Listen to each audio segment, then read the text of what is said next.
Welcome, everyone. It is another episode of the Not In All In show where we just discuss whatever we want to because that's what we do at Not In All In. Why not? And it's episode 26, and I have just recovered emotionally from the World Series. Have you really yet, Kirk? Are you No, I really haven't. recovered? I haven't. And Yeah. along with my co-hosts here, Chris Mouradian and Dave Whitlock. Dave, I had a tweet ready to go, and it was to you. I said nobody predicted Toronto in 7 except for LHD on Sports, and it was ready. It was typed, and I didn't send it.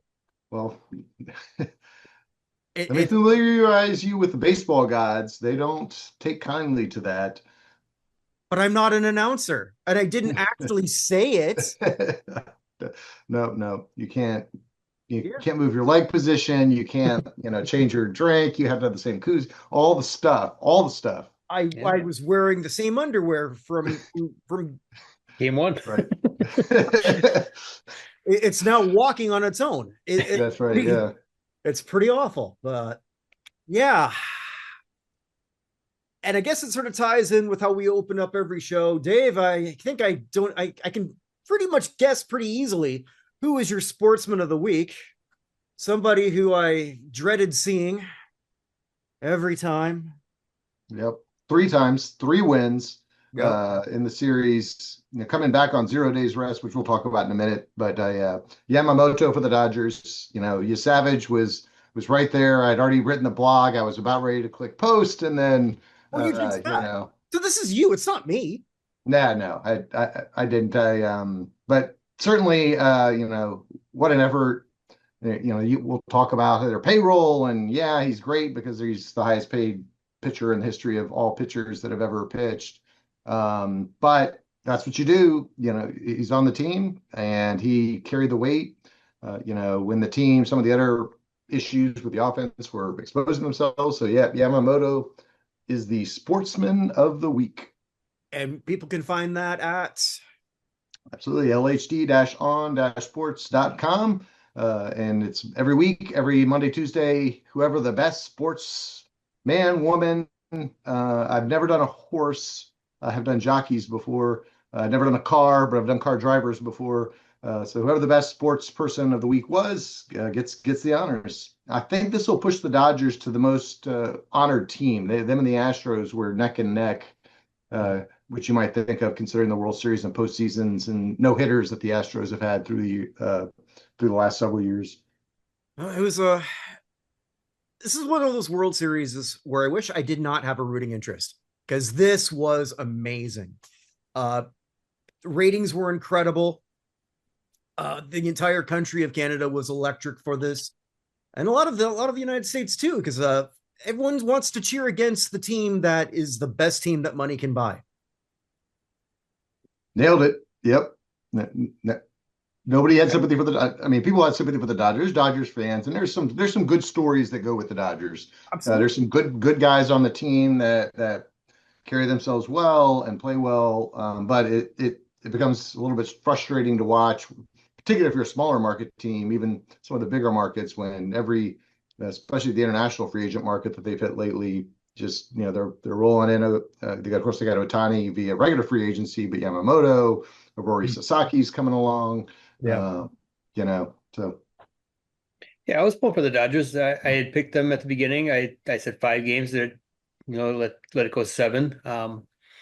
But yeah, so I, to make my prediction come true, I had to pull for them, and they're America's team. We can't we don't let Canada have trophies. Yeah, no. It's not like we have a whole lot. No, we keep the important ones. If we wanted the Grey Cup, we just send the Jets up there, and they can take on the Edmonton Eskimos or whomever. And oh no, that's not politically correct anymore. We're not allowed to call them that. They're the Edmonton Elks. Oh, you can't, but I can. So okay. The Edmonton Eskimos. And we just take the Grey Cup from you too. So, well, hey, you did at one point. I know. Back in the was that 90s? Yeah, when Oh, the yeah. CFL foolishly expanded to the United States, Yeah. opening, the first year was they only had one team. That was is it Sacramento or Las Vegas? I want to say Sacramento. I could be mistaken on that, but the only thing I remember is on the first game, CFL game played in U.S. soil, the anthem singer they found didn't know the words. Well, to Now, be fair, I mean, you guys have changed the words several times now. one Well, time, one time, sometimes there's two languages involved. I don't even Yeah, speak the other exactly. one. It gets real okay, confusing. but I wasn't going to go in here, but now since we're talking about this, so I didn't notice it when it happened live on game 4, I 4 or think. 5. Well, there was a singer named JP Saxe. I never heard of the guy, and he sang the Canadian version, and he changed the words on purpose. I didn't catch it either. Did you change the French words or the English words. So it's "Oh Canada, our home and native land." He changed it to "Our home on native land" because it's so stunning and brave to sort of do that. Yeah. Look, we all know the history, but I don't really care if somebody's going to make a statement on their own time. Just don't do that. When you're asked to sing the anthem, just sing the goddamn anthem. Yeah. I Stick to the words. Yeah. Okay. Well, look how stunning and brave I were, and oh my god, and all my friends, and all those people are going to say, like, look what you did. You really uplifted all these people. Did the last election in your country not teach you, or in the United States, teach you anything? Yeah. Every celebrity, and it didn't work. Celebrities don't mean shit anymore. Want to know how I know this? For 90 days, I was listed as a public figure. I'm not anymore. I don't know what happened to change that. But I was good to all the people on the way up as I was on the way down. I was humble. I was kind in my brief time as a public figure. I didn't look down on my co-host, did I once? Ever? No. No, Never no, once. No. I am very happy with co-host duties. Yeah. Did you have a royal title at some point during that stretch? I don't know how it works. It should have been Kirk Public Figure Buchner. Now I sort of like look myself up. I get confused with a mass murderer in Missouri again. Like, God damn it! I had everything all to myself, and then and it's gone. You just a couple more shows, and I'm sure we can get that back for you. Right. Chris, I blame you because the picture that popped up, you were in it. That's right, it was. It's not been me.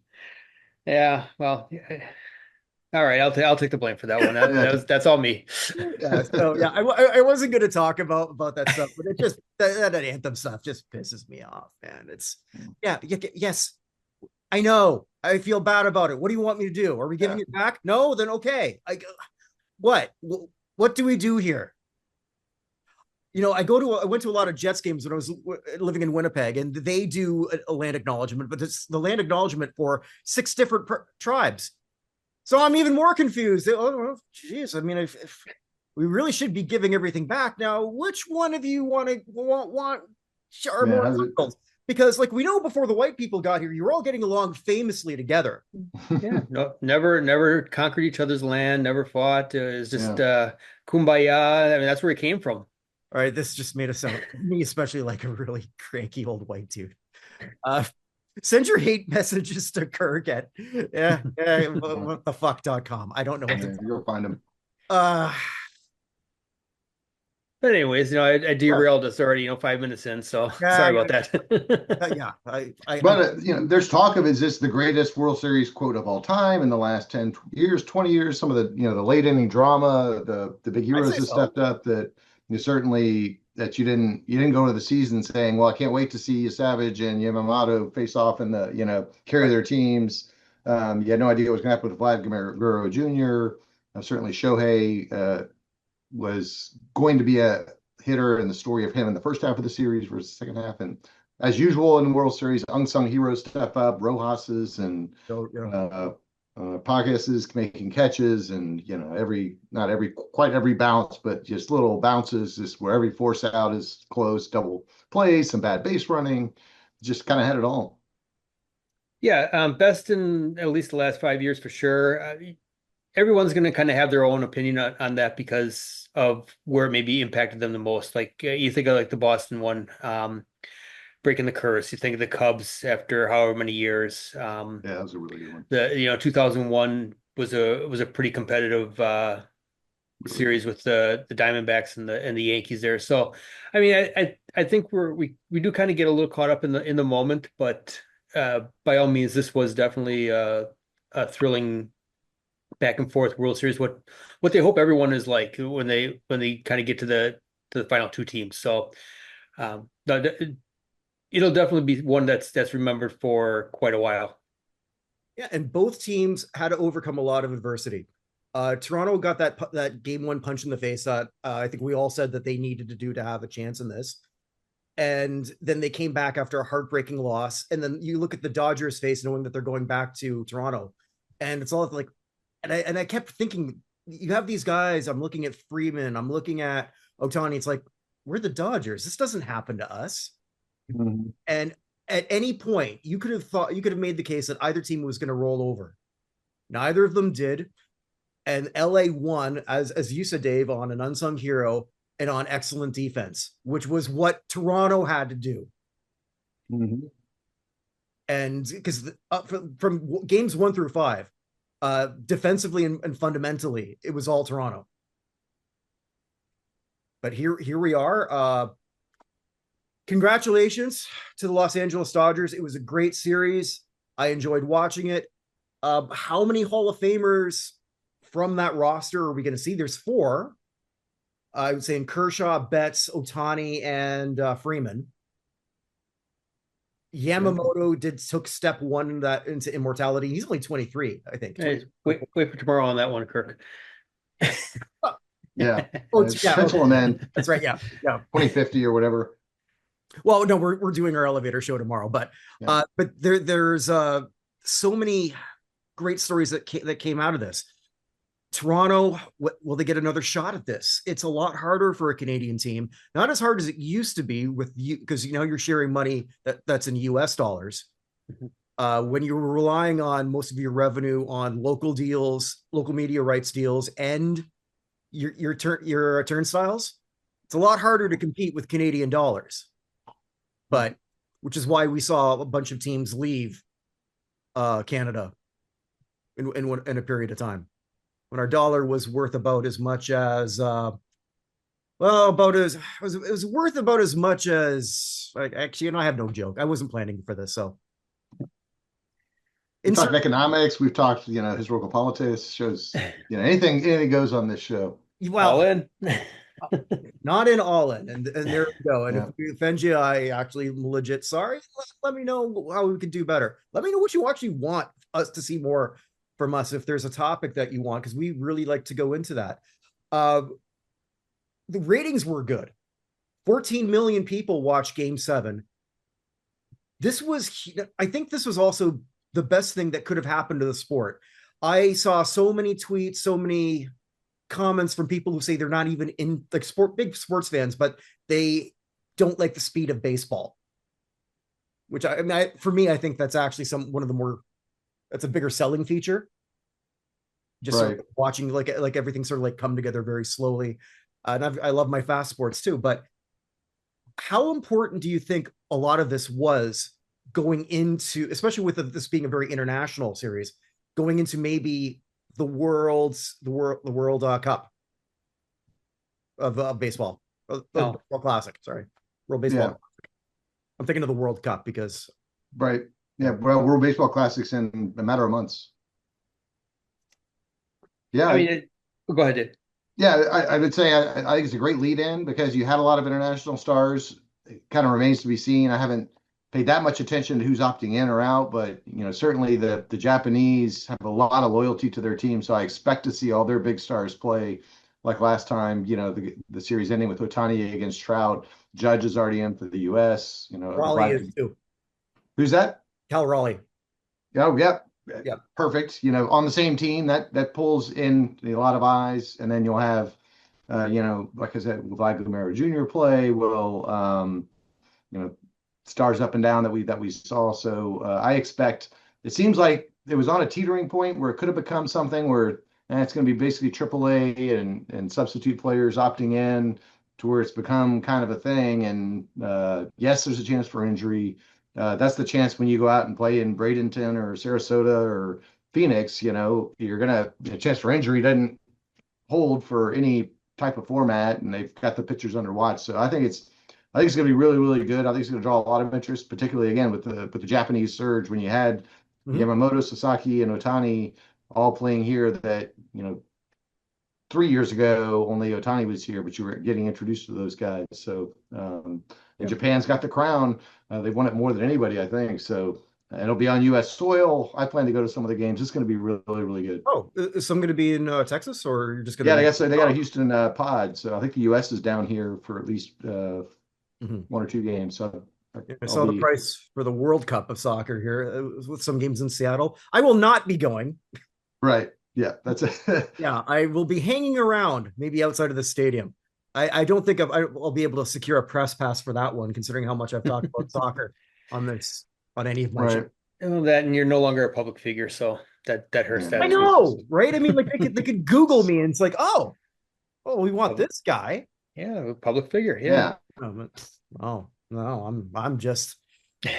You're just Kirk. I'm just Kirk. I've been humbled.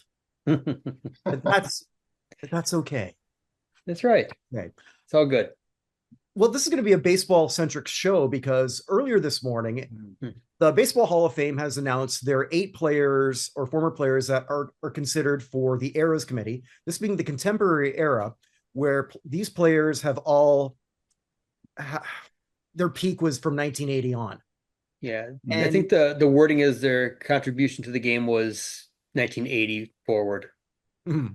Which, I mean, for the most part, there's really no one on this list. There's a couple players who, I think only one of them who actually played in the 70s, but his peak was in the 80s anyway. So yeah, I think I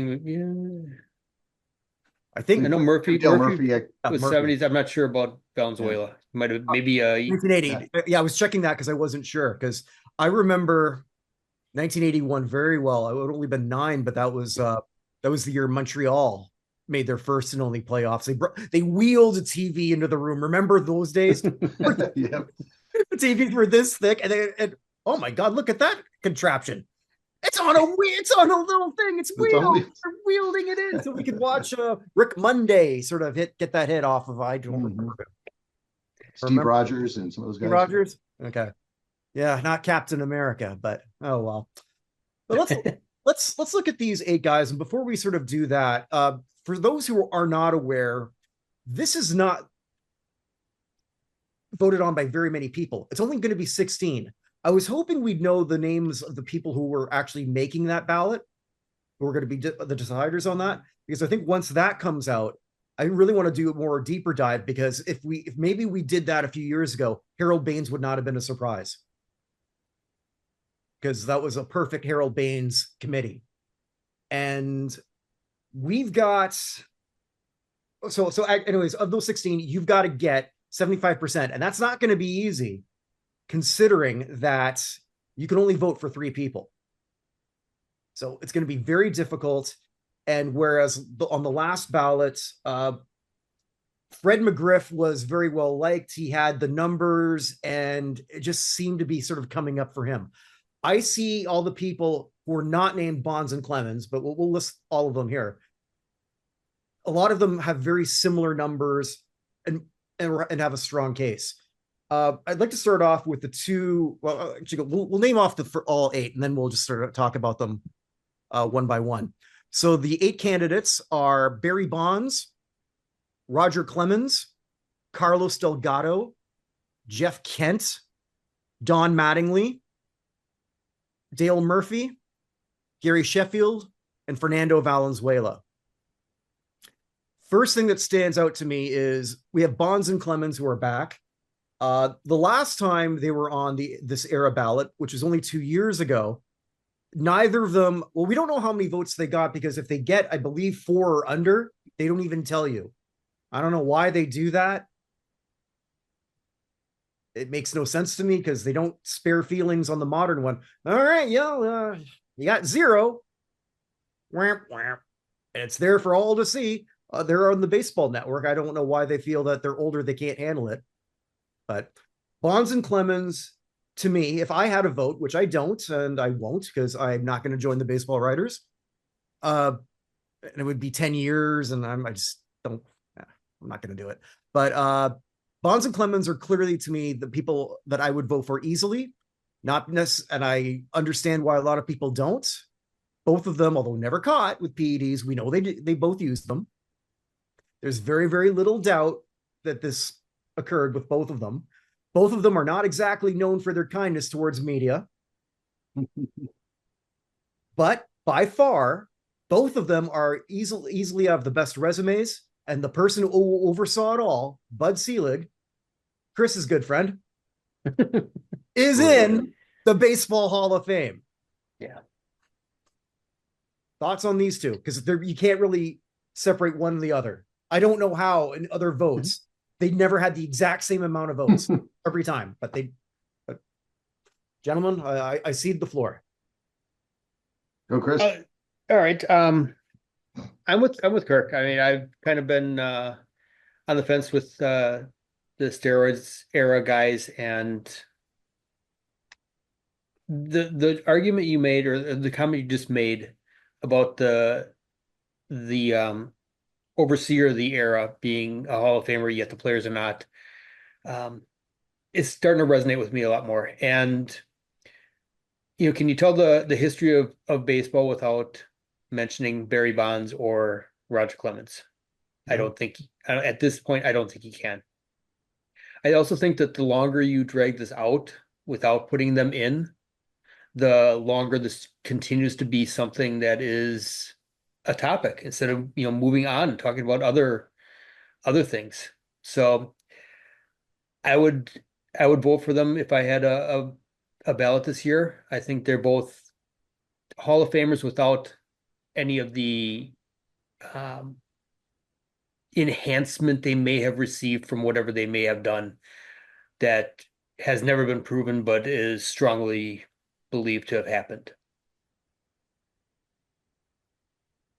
Yeah, I'm always the counterpoint on this. Love the guys as players. I mean, talk about Roger Clemens. Here's a guy that's from Katy, Texas. He went to University of Texas. That's where I went to school. We have no Hall of Famers that went to UT. I'd love for him to get in for that. He obviously he pitched all those good years with Boston and Toronto, and that might have been like where things started to change in terms of PED usage overall in the league. As Chris makes a good point that it certainly wasn't just a handful of guys that were doing it. It was so widespread. But I lean on the integrity clause, and I'm perfectly happy with them not being in the first floor with a plaque. And I've always said you go up to the second and third floor, go to the records section, you'll see all their records, all the videos, played throughout the museum, and certainly their presence. The story is told. There's a whole PED exhibit, which in a shocking, there's the Barry Bonds ball is there with the guy carved the asterisk in it. So all of the stories told in history, but from an induction standpoint, I'm good with where it is. Like you said, Kirk, I can't wait to see who the people voting are. I think historically you could kind of look either way, but some of the McGriffs and guys like that, Baines that played for a lot of teams, have a lot of friends. So, you pull in some GMs, some writers, some former players, and suddenly they all had a connection to them. And, everything I've seen about Baines and McGriff are completely likable players, great teammates, mostly support. I'd say mostly support guys. They were never like the guy that carried their team to the World Series, but we're always there. Yeah, Bonds and to a minor extent, Clemens to a larger extent played for several teams, have friends. But I think there's going to be a little gatekeeping between that committee. They don't want to be the committee that has that, okay, we let them in, because there is a vocal part of former players that are really pretty passionate about it. And I think the easy button is to say, I think I'm going to move my vote somewhere else and punt, so to speak. And like you said, Kirk, 12 out of 16 is a very, very steep number. I point out, people point fingers at the sports writers like what a bunch of idiots and goons, and they're ruining everything. 65 to 70% of them consistently voted for those two guys. So it's really a small majority of those. I think it's going to get worse with the insider committee, so to speak. So I don't think they'll get in, and I wouldn't vote for them. So among the three of us, it'll only be 66%. They're not in. Yeah. One other thing I want to mention here when we talk about the voting here. So there's a total of 48 potential votes. You can, looking at the rules here, the selectors can vote for 0, 1, 2, or 3. So if everybody voted 3, you got 48 votes, spread amongst these 8 candidates. Best case scenario is 4 people get exactly 12 votes, and you got four in. But the other thing here is the first time, if somebody gets under 5 votes or under, I believe it is fewer than 5 votes, they're ineligible for three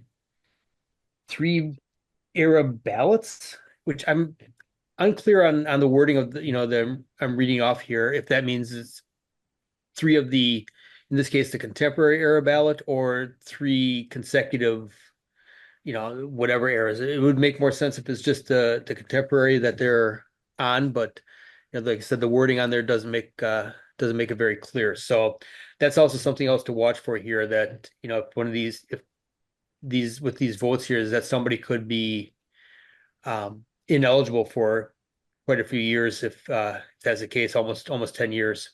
Well, I guess 6 though, because aren't they only doing 2 eras now, 1980 to now, and then everything up until 1980? And then they also got like a manager contributor type era committee. So yeah, and then if it's multiple years of getting fewer than 5, they can become permanently ineligible.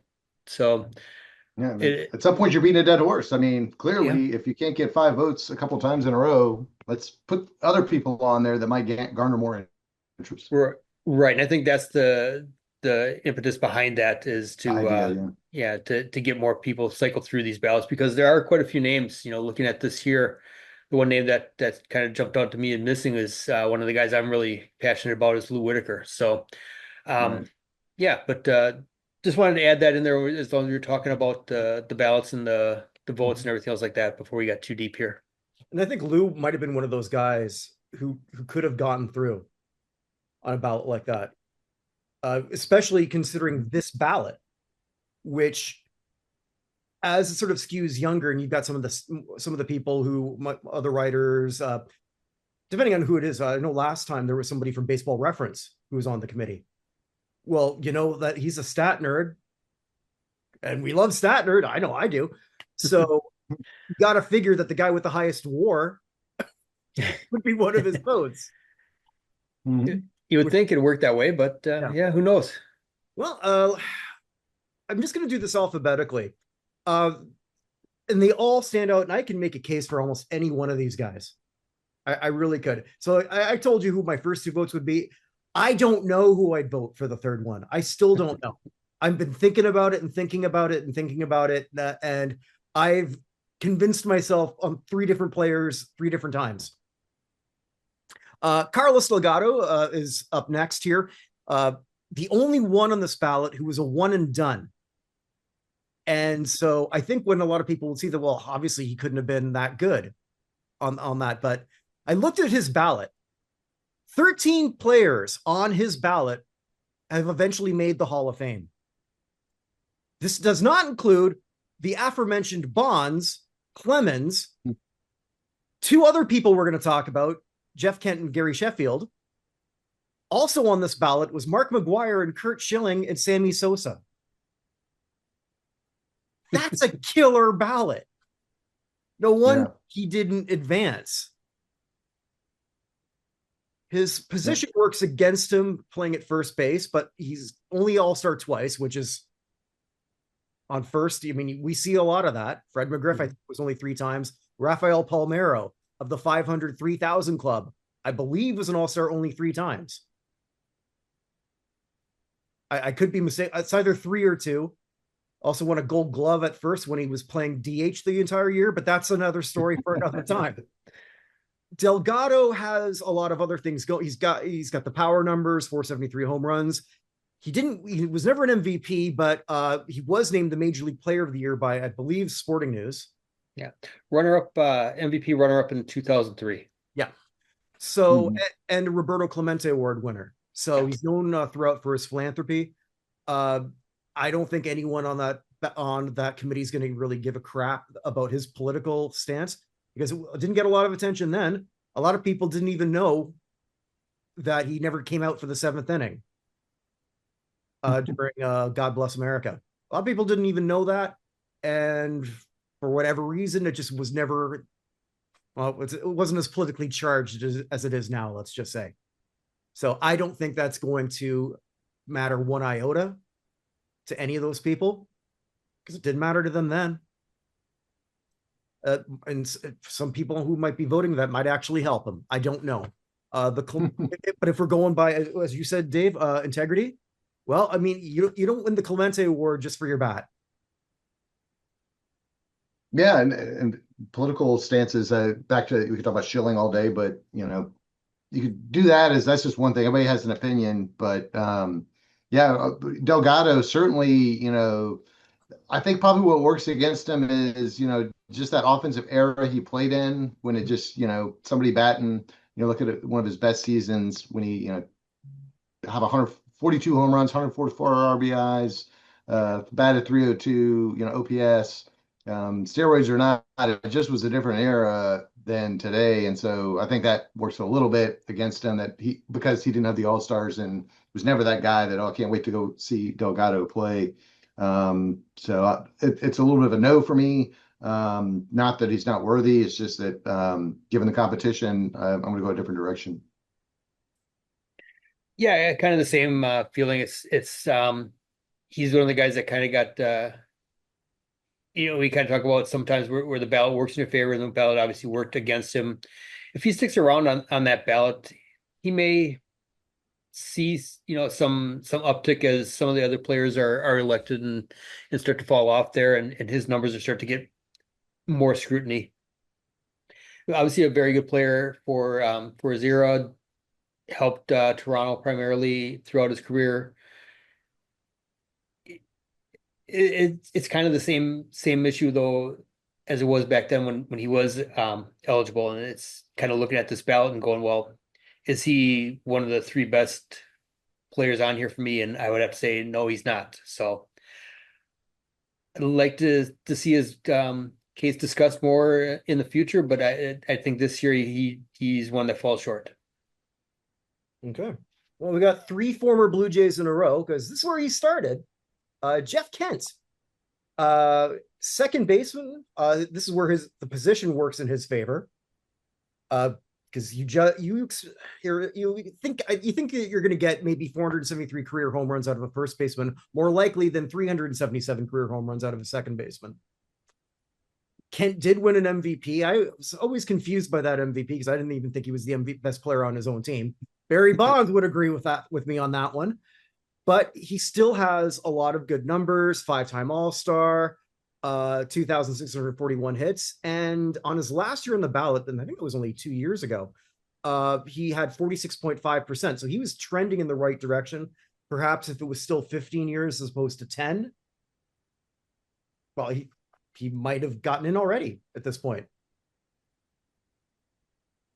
Yeah, if I remember right, was he somebody that was maybe a little less friendly with the media than others too? That is true. Possibly could have worked against him a little bit, a little personality conflict there. So, but if you're looking at second baseman, he's right up there with those that are already in. The home run numbers, like you said, power numbers. You typically don't expect that from a second baseman. Mm-hmm. Former MVP. Again, too, though, if I'm playing this as an actual selector, though, with my votes already cast, I have another player that I would place my third vote with for this ballot. So again, for me, he falls short, but he definitely needs to continue to be discussed here. And I think at some point he does end up in Cooperstown. Yeah, I'm going to say I don't have the 2 votes weighing me down that you guys do. He's definitely one of my top 2 in because all-time leading home runs for second baseman, which there's a little plaque in the Hall of Fame that goes position by position. There's this Jeff Kent most ever. That's important to me. Batted 290, so yeah, he's not a McGuire that batted in the mid 200s. And he was not that great on defense, but you hit on it, Chris. Not real warm with the media. Didn't care. Aloof to a point, but shouldn't count against, he showed up every day. He played all the games. He contributed to the stats. He just wasn't Mr. Popularity. So he's definitely, all the blogs I put out every year for the Hall of Fame, he was always probably my top 2 or 3 in terms of people I would have put in, and I've argued for him before. So he's a clear yes for me. Excellent. Okay. So here's the guy who, again, just speaking of somebody who you wanted to see get a World Series ring a couple nights ago, Don Mattingly, bench coach for the Blue Jays, is never won a World Series ring. They flashed a stat. What is it? I think over 5,500 games he's been involved as either a player, coach, or manager. See, where I lean towards him as my third guy is, I think it's kind of important to me for me to consider you a Hall of Famer for sure. Did I ever think of you as the best player at your position for an extended period of time? Kent, maybe. Mattingly in the 80s, hell yeah. He was hitting for average. He has a batting title. He was 6 straight All-Stars, all earned. 3 Silver Sluggers. He had power when needed.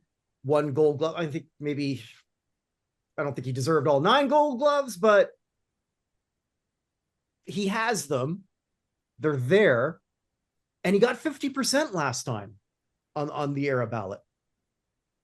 This is a pretty good ballot for him. And now I know all the people on this are not supposed to take into account the fact that he's been a former manager of the year, the fact that he's been pretty successful at coaching and managing, but we're human. Yeah. If there's a sentimental pick for a lot of people, and put me in that category also, it's Donnie Baseball.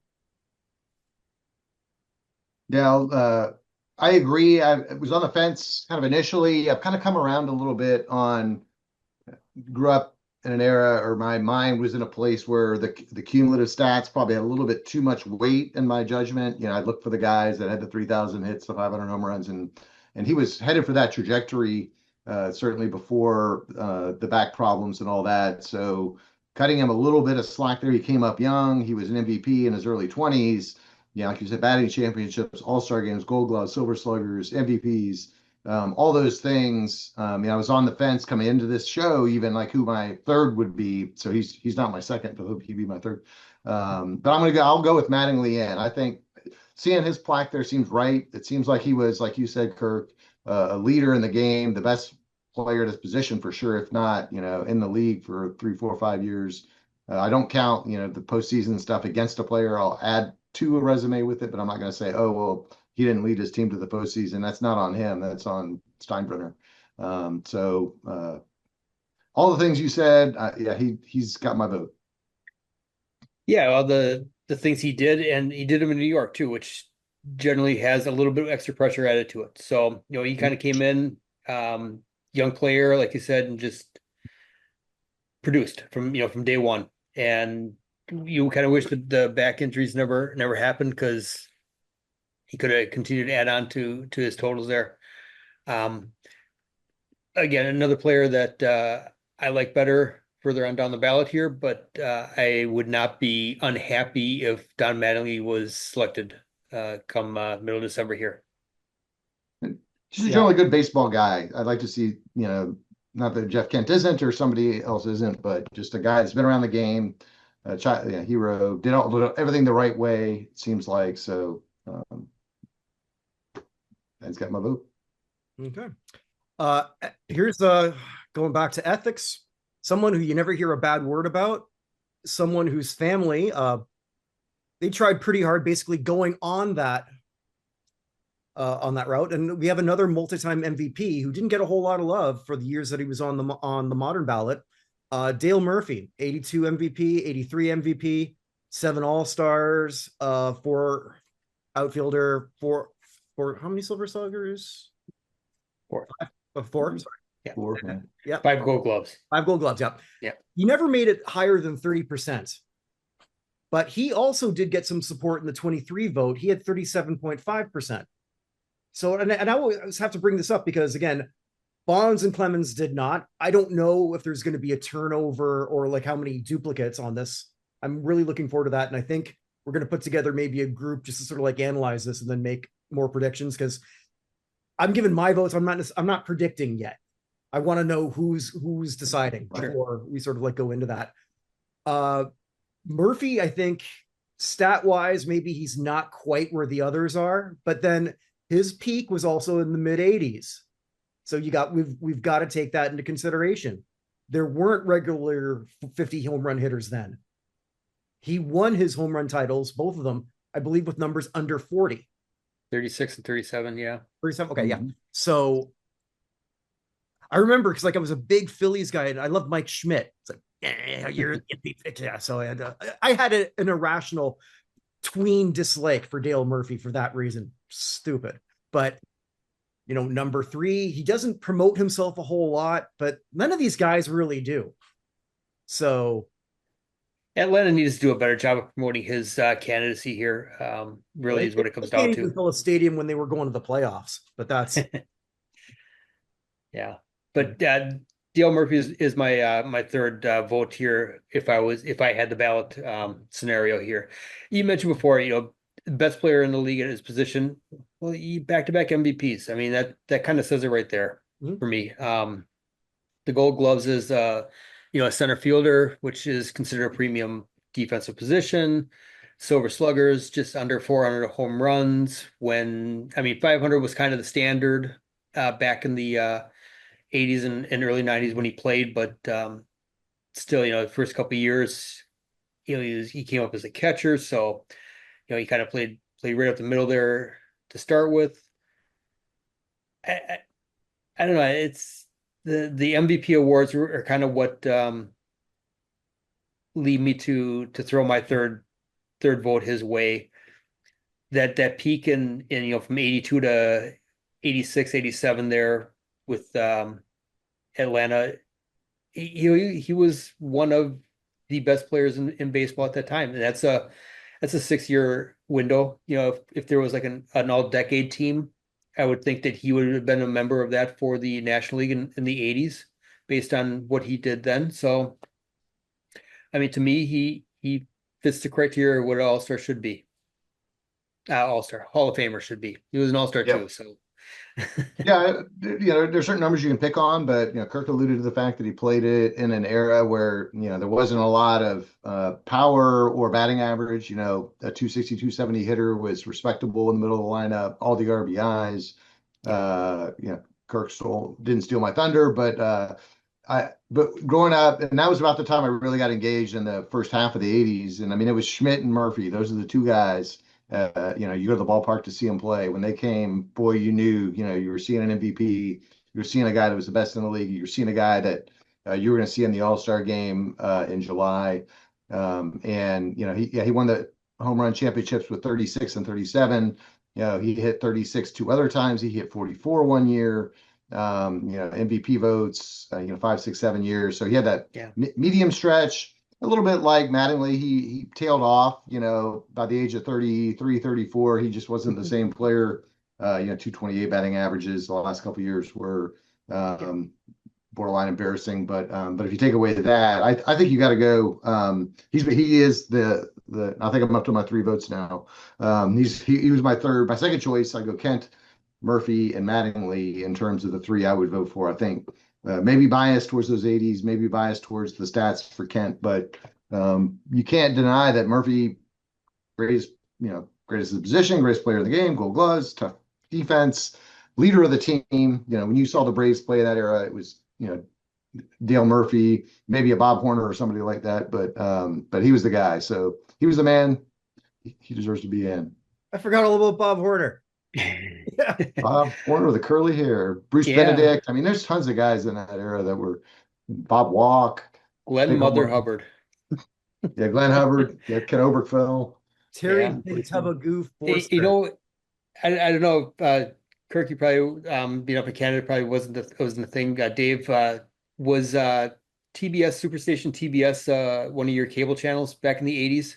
Oh, it definitely was. Yeah. Yeah. So I mean, Braves games were constantly on. Braves and Cubs, for me, Cubs on WGN, we're constantly on. And, remember just watching so many of those games during the afternoon with the Cubs and the Braves in the evening, just because kind of, like you said, we could sit here, we could rattle off names of players from the mid 80s Braves because of that. Mm-hmm. Yeah, it was I remember it being such a big deal when we got a satellite dish. And so you get like WGN, TVS, all these other stations. What was another one? WPIX in New York. WR, yeah, New York. Yeah. I think both of them we got. Whereas like before, when I was a kid, pretty much you'd have the occasion. Well, the Jays games I think I was on CBC, then it would be CTV, and then you get the Expos game in French CBC. UP is here. Les Expos. The Expos de Montreal. Now batting Al Olivier. Al Oliver. Or Cromartie. Bowie. We got two guys left.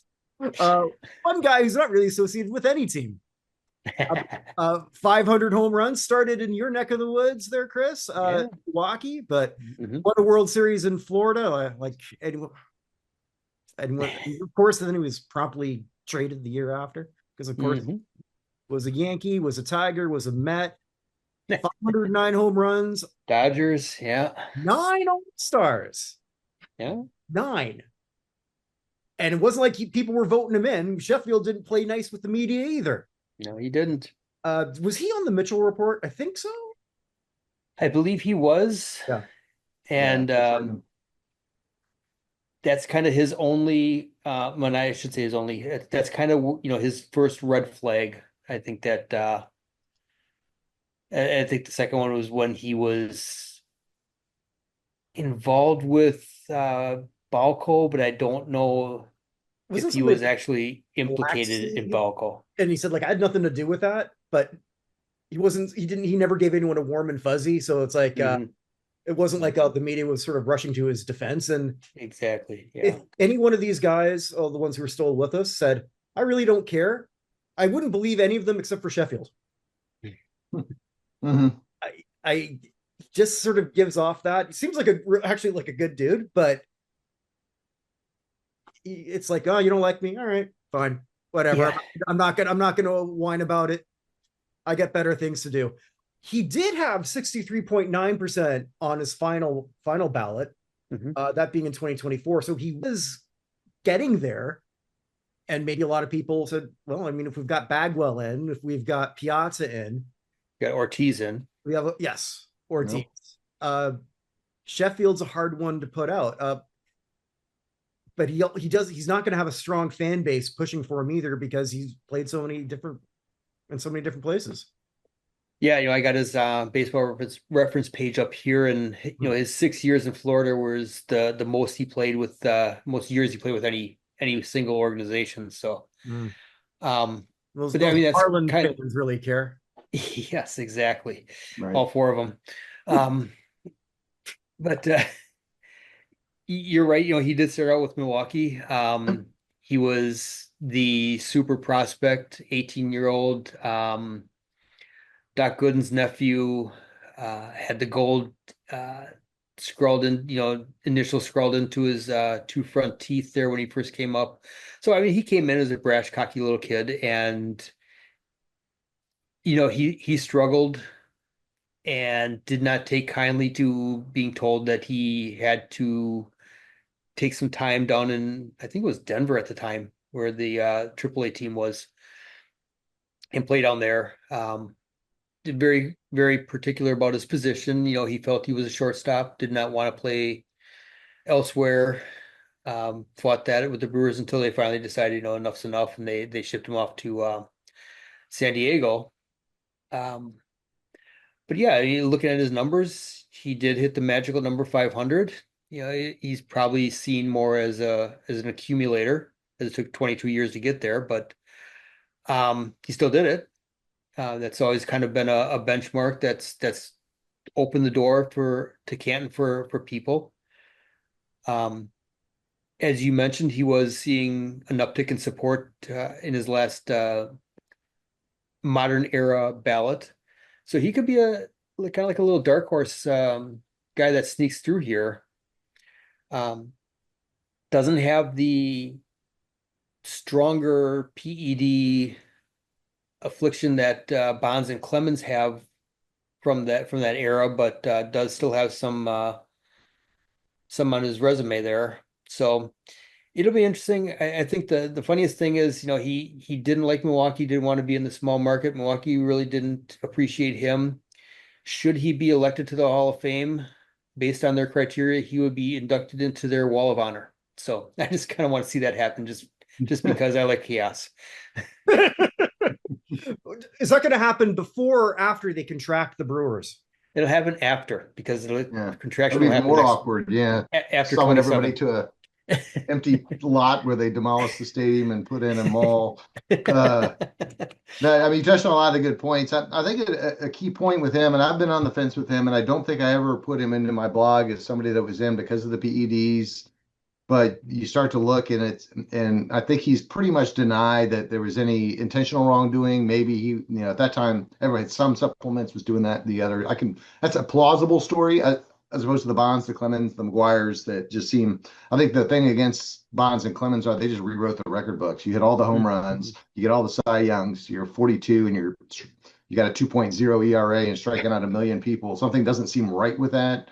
And that taints them as opposed to a Sheffield. Probably with a little more room, I might consider a vote for him. The numbers are there. A consistency was there. He played on winners. He was sought after in the free agent market. I think a kind of 5 or 6 top 10 MVP finishes. Yeah, top three times. Yeah, so he was, one of the top players in the league. Because he didn't play a consistent defensive position, he didn't have that working for him, like a Dale Murphy or like a Mike Schmidt or Ryan Sandberg, that have maybe similar-ish numbers, but certainly a good case. I hope he makes it to be reconsidered as things unfold with the PEDs, because he certainly was a great player. Well, that leaves one, and like I sort of alluded earlier, if I just look at stat-wise, he's the weakest candidate. But if I look at the word fame, nobody at a time was loved out of all these eight people. Nobody was more loved by a fan base and really captured the imagination of the entire world or baseball world.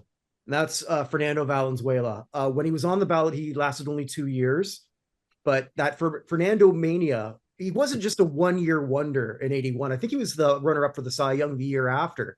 His first 6 seasons in baseball were very, very good. And people sort of forget about that because, well, then he wasn't so chubby faced anymore. Then now he can speak English. Man, that's not as fun. It was nobody had seen a guy. I mean, there had been Hispanic players, but nobody who looked like he shouldn't even be on the diamond. Fernando did not look like he belonged. He didn't have the body of an athlete, which sometimes makes it. That's why I think a lot of us just sort of love baseball, because you see a guys like Alejandro Kirk when we were looking at the World Series back in the 90s, John Kruk. Like, my God, take care of yourself, man. I'm batting over 300. Okay, well, fuck, what do I know? He was just a lovable guy, and it turned out he was a great guy too. Mm-hmm. I'm sure he would have loved to, because he passed away, what, a year ago? Yeah, a couple years ago, I think. Yeah, 2024. Yeah, almost just over a year ago, October 22nd. Yeah. So, okay. So yeah, he missed the last World Series too, which he would have been calling, I'm sure, on because he was doing, I think, Spanish language broadcasts for the Dodgers. Mm-hmm. Okay, so obviously he would have been certainly thrilled for this, but I look at his overall stats. So 173, 153, strikeouts well under 3,000. But the man, can you tell the story about baseball without Fernando Valenzuela? A lot easier than I can without Gary Sheffield. Sheffield won a World Series. Maybe that's just a story we don't want to talk about with the Marlins. Nothing about Chef. Mm-hmm. But Fernando, I actually kicked around as my third vote. Sure. I still might even reconsider it, because I think his story is that important, was that memorable, and they don't call it the Hall of Stats. They call it the Hall of Fame. Yeah. Go ahead, Dave. I'll kick it off. So same thing, was kicking him around until I just can't quite squint enough to see the overall numbers there. Pitching is a hard one to put in the Hall of Fame because there's all these different eras, and you get 300 wins, you're in because you made it. Now that's never going to happen again, or very, at least extremely unlikely. But peak era, I think Fernando was right there. The Fernando Mania thing is captured again in the museum. Walk upstairs to the thing behind me, go to the Hispanic area, and there's a whole exhibit on Fernando Mania, and there's videos playing. He certainly, captured. I think a big part of it was the fact that he was Mexican, and there wasn't a lot of really elite Mexican players at the time. And he was also, despite his stature, a pretty good athlete. He just looked it up. He batted 200, hit 10 career home runs. He was a guy that at the bottom of the lineup could do some damage. He played a little outfield, played first base one time. I'm sure an extra inning game where things got moved around, but certainly a great story, likable guy, captured the imagination, but wins, losses, ERA over a career. He did have a pretty noteworthy postseason career. Again, we're all on the same website looking stuff up, but from 81 to 85 was his peak. He did make an appearance in 96 with the Padres, but overall 5-1, 1.98 ERA in the postseason, and in a World Series championship with the Dodgers that year. He was the man, the Cy Young, and finished fifth in the MVP and was Rookie of the Year. So all those things. Certainly at age 25 in 1985-86, he was on that trajectory, but then just, after that, he never finished the season over 500 except that 96 season with the Padres. A lot of 13-13, 8-10, 2-12, 10-13 type years. That's just a little bit, can't quite put him there, but enthralling candidate, interesting candidate, a little bit different than other ones. I guess, is he the only pitcher on this? No, Clemens. Besides Clemens, he's the only pitcher on the ballot. Whether that matters or not, I don't know. Yeah, you mentioned about his athleticism there. 2 Silver Slugger awards, so he really could handle the bat there. His peak there from 81 through 86, he was one of the best pitchers in the league for those 6 years. Unfortunately, he just fell off so fast after that it really kind of, I don't want to say takes away from what he did, but if he had just been a little more average further on down in his career, he kind of looked back on his career with a little more shine on it. He was definitely a fun player. Kirk, you make some nice points there about the Fernando Mania and the Hall of Fame and the fame that he brought to the game when he played. Even casual people that had heard of him at that point. Pretty sure there's a reference about breathing through his eyelids in Bull Durham there, the movie. So he pop culture. He's there. So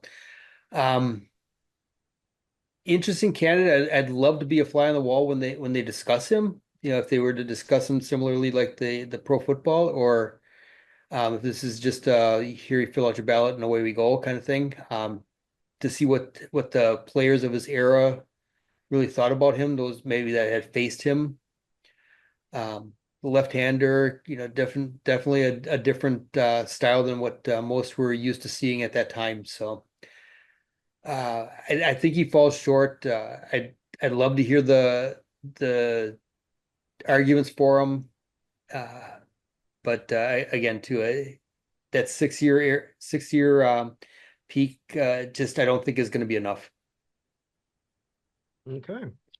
Well, is there any other topics that we want to go over before we bring this to a close? I guess that's a no. No. I think maybe next week we should do our mid-season recap on the NFL, because I think it's fascinating that there's really no team that's standing out like it's theirs to lose. Besides the New England Patriots, yeah, okay. Hey, some of our predictions are looking pretty good though. Some not so good. Evans definitely not so good. But by Patriots winning, what did I say? Twice as many as Belichick.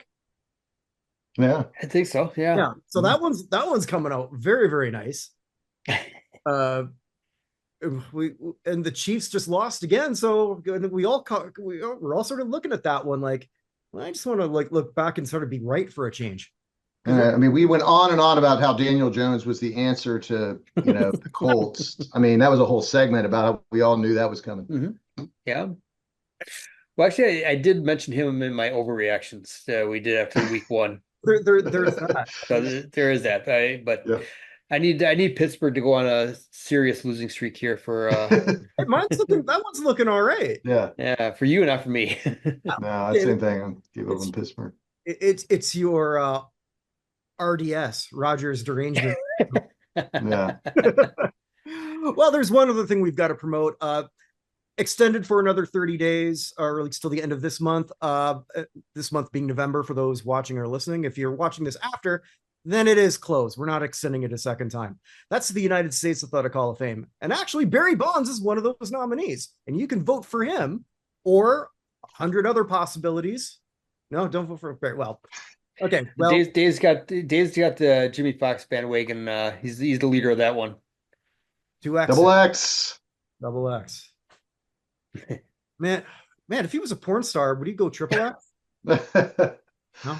www.theUSAHOF.com. That's why I have co-hosts. Thanks for saving it. Yeah, my God, because if I was just left to my own devices, I would start off talking about one thing and the next thing. Why is the tea in India so expensive? Or why not? And do they know what the letter T is? But anyway. We love your ADD, Kirk.